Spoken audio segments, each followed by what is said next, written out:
నెలల తర్వాత చెట్టు కింద కూర్చోబెట్టాడు. అయితే ఇద్దరు ఫ్రెండ్స్ పోతుంటాడు, మా ఆయన రాజు సార్ ఇద్దరు పోతుంటారు. పోతే ఎవరు ముసలాయన అట్లా కూర్చున్నాడు చెట్టు కింద, తెలియక ధ్యానాన్ని చెట్టు కింద ఎందుకు కూర్చున్నాడు అని పోతుంటారు ఇద్దరు. పోతే ధూపకంటే వాళ్ళకి ధూపకంటే ఈ ముసలోడు ధ్యానంలో అడుగుదాం అని వాళ్ళు ఇద్దరు పోతారు.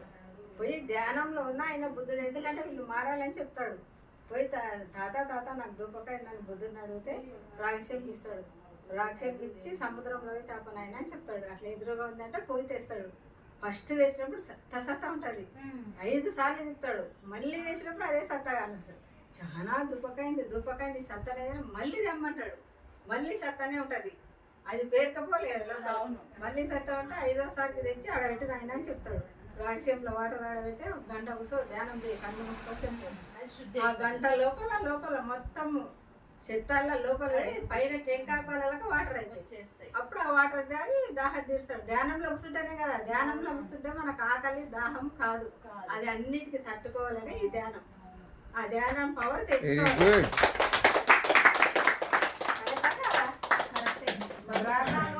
బ్రహ్మంగారు అంటే వాటర్ పుట్టవు.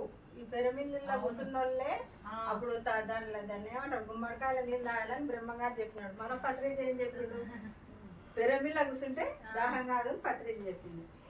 కూర్చోవాలి గంట. ఎప్పుడైతే